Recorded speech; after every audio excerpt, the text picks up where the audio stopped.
Thank you, Steve, for that wonderful discussion and presentation. And been writing down copious notes and have several reflections and responses to what you just shared. Starting off with how you began and end your presentation with those red pen moments, and how these red pen moments are symbolic of this larger systemic lack of care within an institution or a community that you're part of. And I think that highlights and underscores one of the themes that is emerging in multiple times throughout this day today, which is this idea that, self-care it's not enough, right? And we need to talk about things like trauma-informed care. We need to talk about things like not just shifting from individual interventions, but moving towards communal interventions, towards institutional interventions. Because a lot of times it's these larger institutions and the systems within these institutions that are inadvertently re-traumatizing people when they don't need to be re-traumatized, right? Thus creating these kinds of red pen moments. Because the reality is that in many situations, we can do all the self-care that we can, but if we're in a very dysfunctional and unhealthy environment, such as the place where you had to throw away those red pens, we're still going to struggle. And I think the reality is that a lot of times it's not just the religious leaders that are burning out, but if we look at it from a wider scope, it's the same institutions and the same churches that are burning out pastor after pastor after pastor, and there needs to be some kind of intervention targeting that as well. The second reflection that I had to do with the interrelationship between relational formation and spiritual formation. And you spoke a lot about seeking and dwelling, and I think this notion of seeking and dwelling is both relevant and interrelated with this notion of differentiation. And if anything that we've learned from the last few years of COVID, I believe one thing we've learned is that religious communities here in America, we're in a crisis of differentiation, right?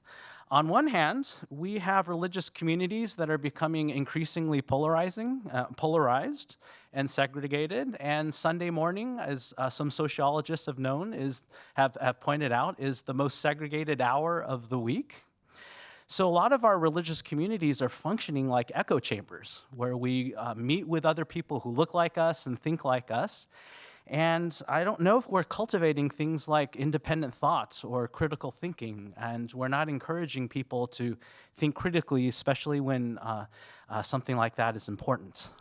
And on the other hand, something we didn't note yet is the opposite of that first problem, on the other polarity of differentiation.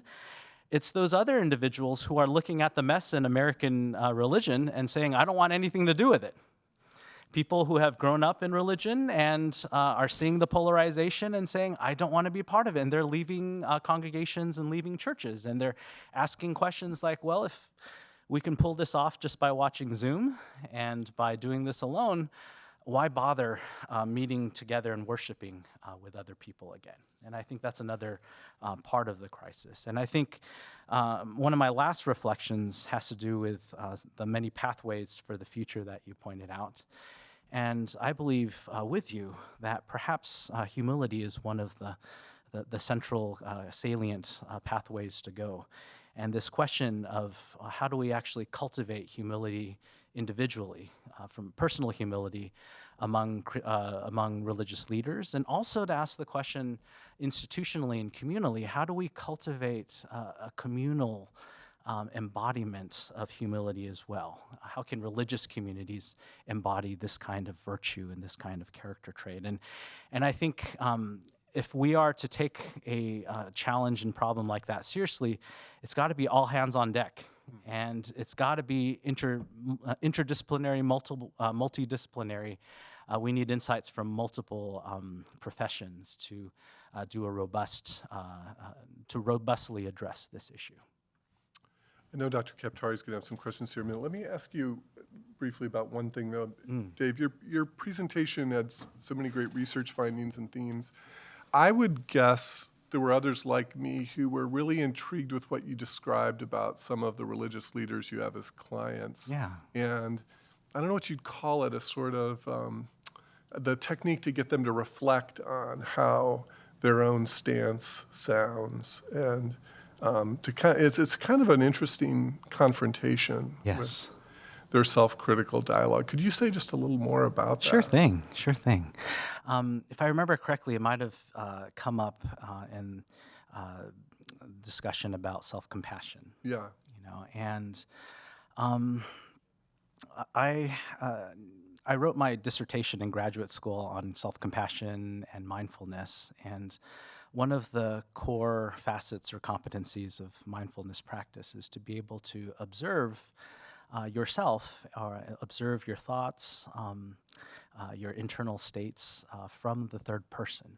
Um, and um, and one of the things that's helpful about observing yourself in the third person is that you don't just go into this automatic mode where you just, accept whatever you might be believing or thinking about yourself and others or the world, without questioning, right?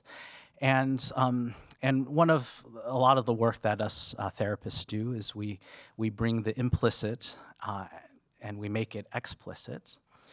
And when we do that towards one's internal dialogue, like I mentioned earlier, we find that our internal dialogue tends to be quite cruel and quite dehumanizing, And for whatever reason, I found that this is especially true among religious leaders.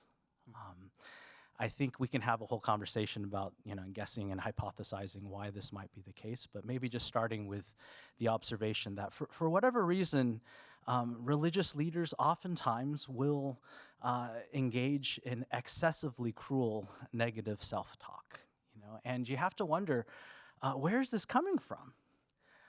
And a lot of the breakthrough moments has been related to getting a religious leader to actually get to that point where they're admitting that this is how they're talking to themselves, to say it out loud, and sometimes writing it down and seeing it in written language is an effective way to kind of take that third person perspective. And then to wonder, where did you get this? Did you get this from religion? Did you get this from your religion's teaching on the divine and on God? Does that sound like the God that you worship? And to kind of hold and work through a lot of those tensions of, I'm not sure if this is how God would talk to you. And yet, for whatever reason, as a religious leader, this is how you talk to yourself. Yeah. That's fascinating. Yeah. Dr. Kaptari?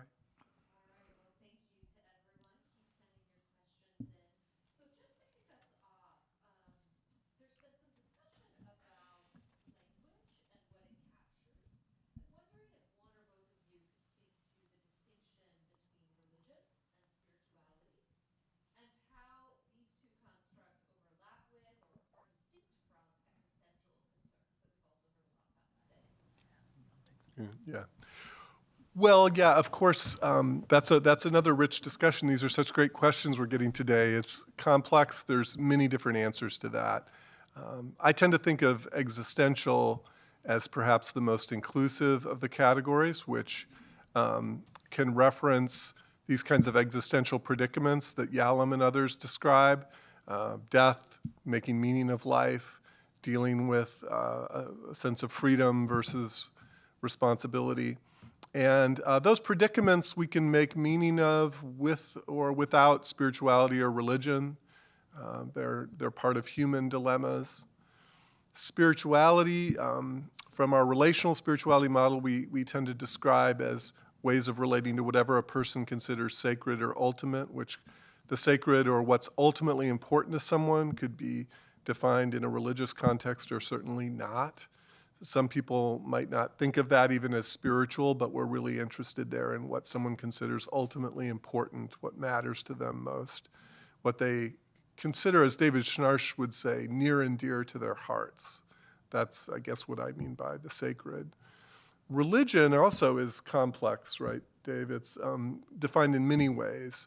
And one definition would focus on communities of practice that have religious traditions, beliefs, rituals. But many religious people probably don't think of religion as just those things. They think of it as how they live their lives and what's important to them. And so that could bring us back to spiritual and existential issues. So I think that sort of set of themes can help diversify the possibilities. Some people may be interested in existential issues, spiritual and or religious. Some people, none of the above, right? So that's one way of coming at it. And I think, we've got some feedback that my mic wasn't working, but I think Okay. it's on now. Okay. Okay, so we've got some great discussion around folks attending today who have professional training in multiple areas. For example, they're therapists and chaplains or therapists and clergy. And there's a struggle being named about getting respect in these fields when each of the fields can be kind of set and siloed. So, any thoughts or ideas either of you have about when you are a diversely trained practitioner, how to help create more collaboration, in the midst of these silos? Let me first start by just validating that. In fact, there was one study done maybe a decade or two ago that looked at perceptions of therapist effectiveness based on whether or not they identify religiously. And I think it was, if I remember correctly, it was a experimental study where they created a description of a fictitious therapist, all the same credentials, some very similar background. The only difference was that on one description, they were religiously, affiliated, and the other one they were not. It was just, kept blank, and the result was a statistically significant difference where people rated the person without the religious affiliation as being more competent and more effective, and that this effect was true even among highly religious individuals. I think that tension speaks to a little bit what I was getting at about the need for interdisciplinary collaboration and the fact that that often doesn't necessarily happen. So I do see places where therapists are learning from chaplains and clergy and vice versa, and I end up in some of those kinds of conversations. And then I do see other spaces where mental health professionals are not particularly curious about what chaplains or clergy might have to offer, and definitely vice versa. So sometimes there's a dynamic of kind of suspicion, exclusion, turfism again, and I think that's really unfortunate. I think that is one of the things that contributes to the kind of struggles that some helping professionals have, maybe particularly if they're people that hold a couple of those kinds of vocational identities and are looking for some unique spaces where the conversations can flow a little bit more permeably between different dimensions. That may be a kind of role overload. So some highly talented people, well, like yourself, you're like Dave, who's been a clergy person and a psychologist, and you have the capacity to move in those different worlds and therefore have an impact in different places. But I imagine there's times where people have a hard time understanding that, or they don't necessarily appreciate the full gamut. And it probably goes both ways. Yeah, absolutely. And this is why, one of many reasons why I really appreciate about spaces like this that Stephen Sandage has cultivated. And, thank you for the generous funding from places like the Peel Foundation. And we could always use more funding for this kind of work in the future as well. All right, building on that, we have a participant who's sharing that I'm part of a small community and working to foster collaboration with a lot of different professionals, physicians, body workers, religious leaders, psychotherapists, even teachers and parents. But in many cases, what I'm running into is everyone is feeling overworked.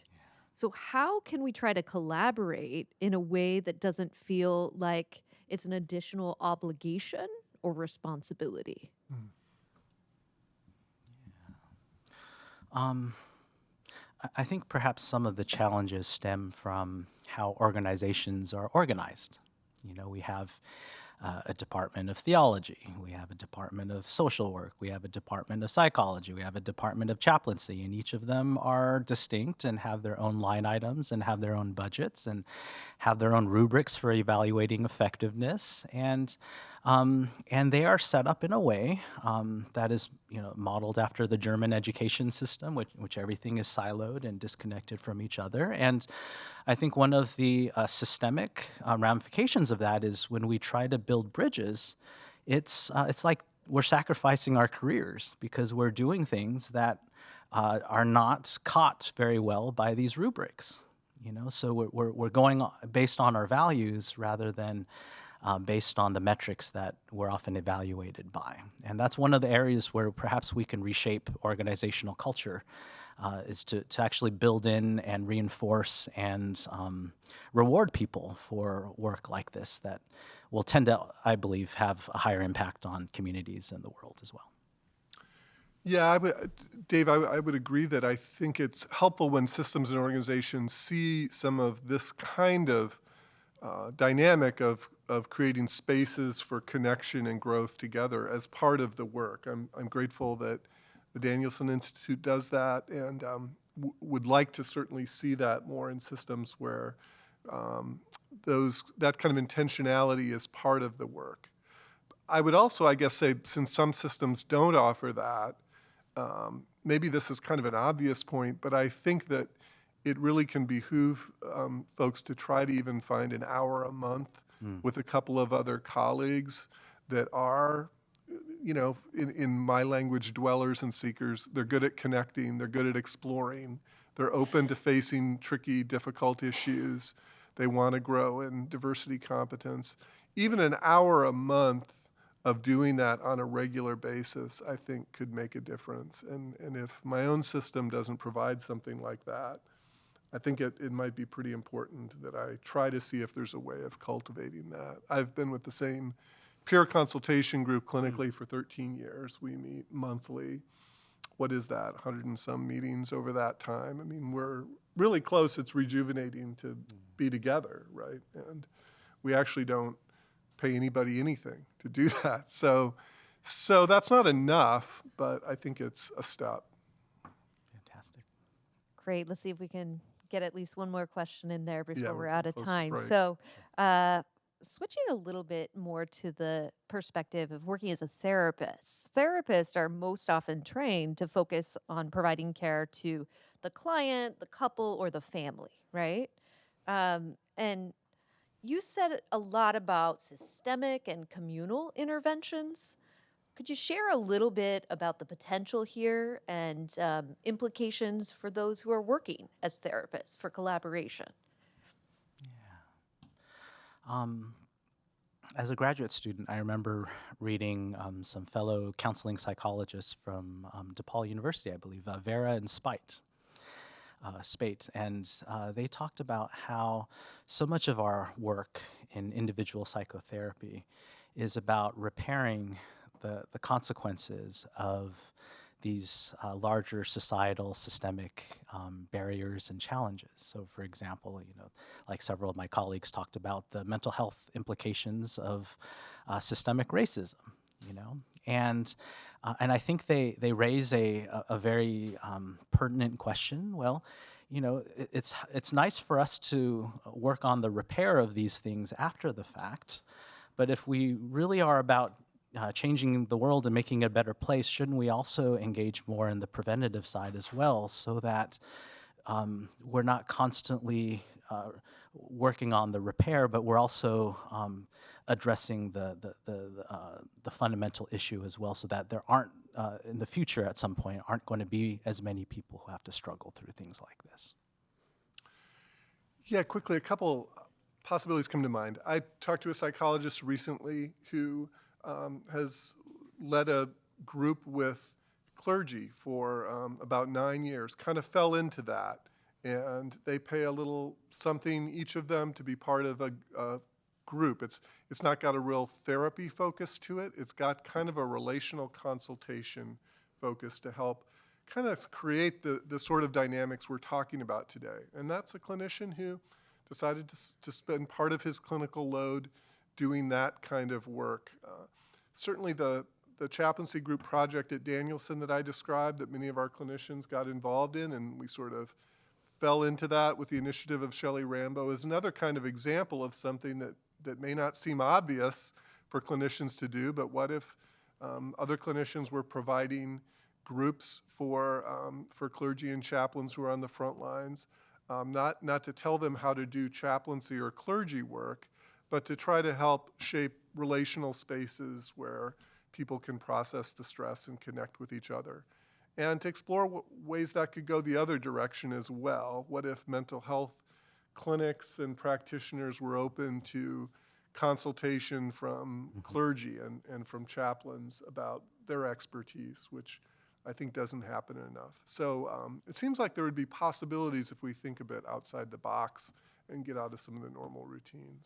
Right. I think it takes some humility for licensed psychologists and psychotherapists to seek out consultation from our clergy members, especially when they encounter clients and cases that have a high spiritual religious saliency.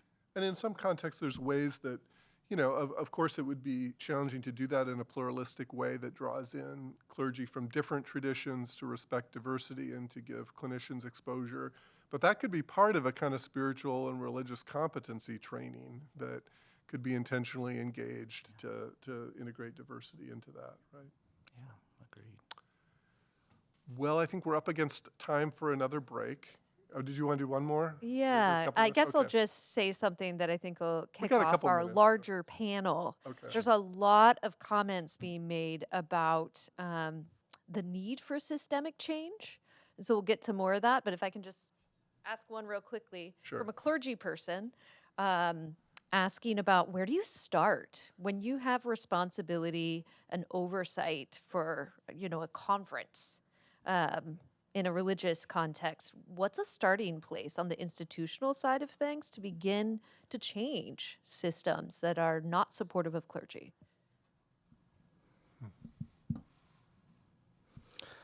Perhaps a good place to start would be to look at the voices in the room. Is there adequate representation of different viewpoints in the spaces in which decisions are made, especially as they pertain to conferences and similarly? And in the congregation that I pastor, we've talked about this quite a bit, and one of the things that we're experimenting with is consciously cultivating a multiplicity of voices in the pulpit. So it's not just one voice who speaks most of the time in the pulpit, because if it's just one voice, usually that person only represents that one perspective and the demographic groups that they belong to. But to even model that in the pulpit, to have many different kinds of people from different backgrounds, all the different dimensions of identity, to have their voice in the many different parts of religious life and community. I'll give two quick answers: theology and empirical research. So first of all, I think, and I use theology very broadly, the religious perspectives of that tradition, to invite reflection on how do we from our tradition understand the formation and well-being of leaders.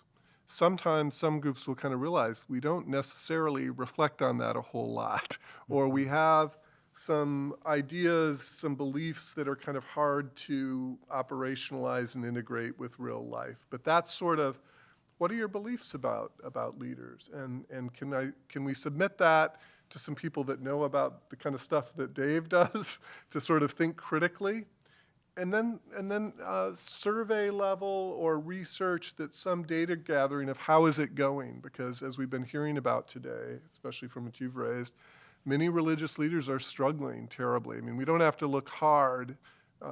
Religious administrators wouldn't have to look hard to see the data that suggests that in many cases it's not going ideally, right?